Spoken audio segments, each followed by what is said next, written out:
You might notice a couple new things. I've got a new haircut. It's maybe my favorite haircut that I've ever had. It's cute.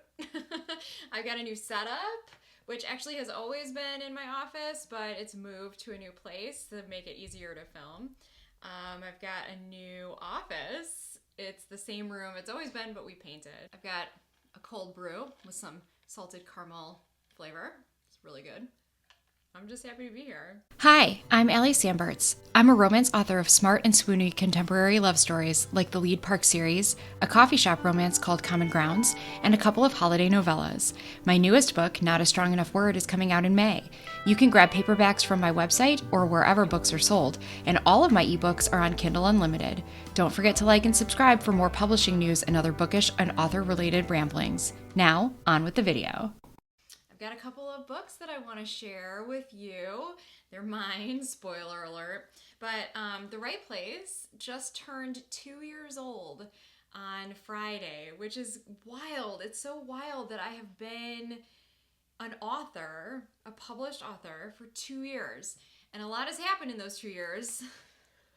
I've done a lot of stuff.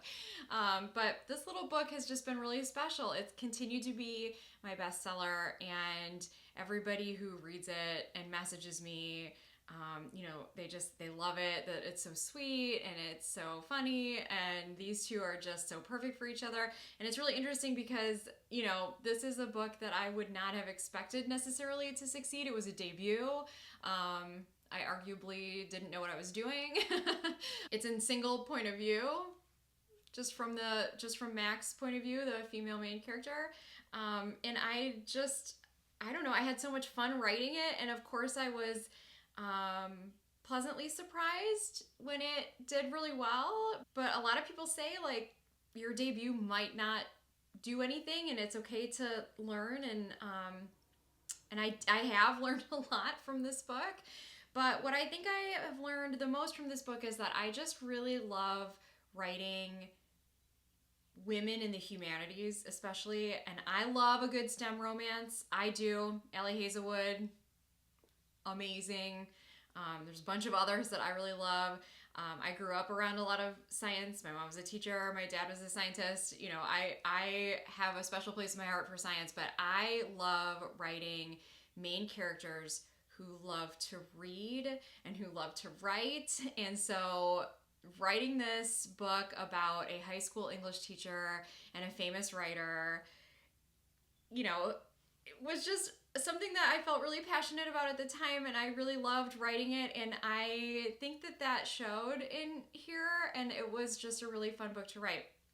And today, I also want to show you that I got some book mail, and Not a Strong Enough Word has come to me. My first author copies arrived. I guess that's not a surprise because you can see it right here, but look at how pretty.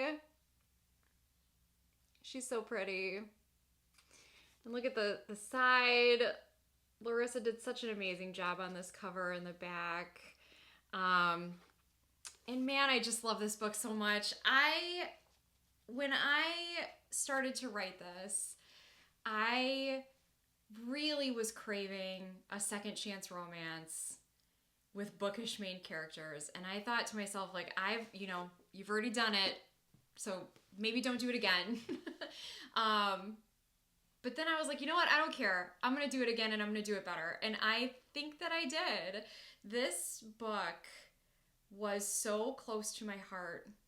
And I think I say that about every book I write, and it is true in a way, but this one especially, because of their pasts, because I wasn't trying to make light of a situation or be funny or try to, insert jokes and make things seem lighter than they were.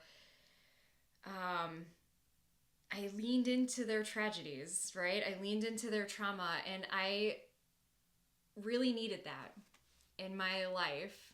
And I think it's more than just, the world being on fire. I think it's that I needed this for me because I've been through some stuff, and in a way, I do write about it in my other books, right? In The Right Place, Mac has lost a sister, and there is a lot of grief that she's dealing with. In the right time, Jenny is Mac's best friend, and so she also lost her friend in that accident. In the right choice, they are married already, but they kind of, not that it's like trauma, but they got pregnant by accident. They kind of were thrown together. They were not, from the same life. Like, he was wealthy, came from a wealthy family, and she very much did not. And so they kind of made their lives work together. They clearly love each other, but they had to kind of choose that in a way that's not like the order that you see in typical rom-coms. In Common Grounds, Trevor had lost his dad. He was trying to make this, and his grandfather. He's trying to make this coffee shop that has been in his family for generations work. Emery has been sort of emancipated, although she's like almost 40, so that's not the right word. But she's been, I guess, rejected by her family, and so is her sister. And so she's in this job that she doesn't care very much about, and she just wants to do something exciting again. And so all of my characters deal with some pretty heavy things, but in not a strong enough word, these things are really personal. And without giving too much away, these things are also really personal to me. This story comes with some content warnings, and I will drop those below. But I really needed Scarlett and Ryan, the two characters in this book. I really needed them to love each other the whole time. Even if they wouldn't admit it to themselves or to each other. And I think that's what is so special about a second chance romance, right? That you have two characters who were really compatible at one point, and something broke them apart. In this case, Scarlett experiences some pretty extreme burnout. She's a best-selling author. She wants to settle down and take things slower. She's an author, so she's kind of an introvert. And she ends up on all of these, book club talk shows and late night talk shows, and makes the circuit. She's super famous, and that's not necessarily where she saw her life going. And of course, it's like every writer's dream, right? And so she feels like she should be so grateful for this, and she is. But at the same time, she wants to be with Ryan. She wants to settle down. And Ryan thinks, well, they're in their 20s at the time. All of his friends have graduated with their, degrees in finance or whatever, and they're getting these high-paying six-figure jobs right out of undergrad or grad school. And, he's working as an editor. He's not making a ton of money, and he thinks like, well, maybe money, right? Maybe money is the answer. And isn't that what we all think in our 20s? Money is the answer. Money's going to make this better. And so he fights for a deal for her, and she just can't take it anymore. She walks away from it, and she walks away from him. And then she comes back 5 years later with a new book. And guess who's there to edit her new book? It's Ryan.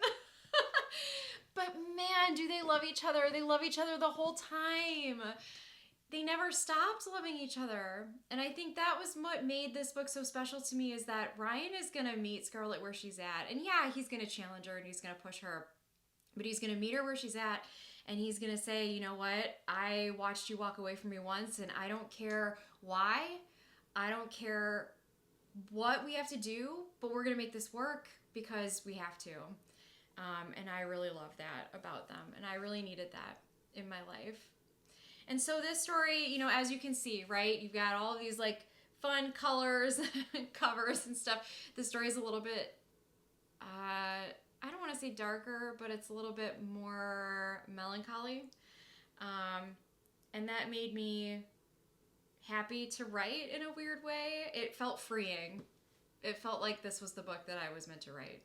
And these were book people. They use big words, and they use a lot of metaphors and the prose in here really took me back to my days writing poetry in undergrad, and I don't know.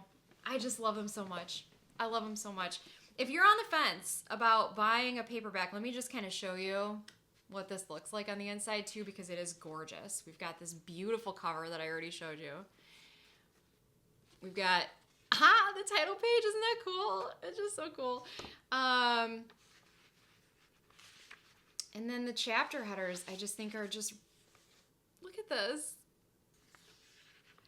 I feel like it's immersive, you know? You're really in there with them. There's Ryan with his glasses.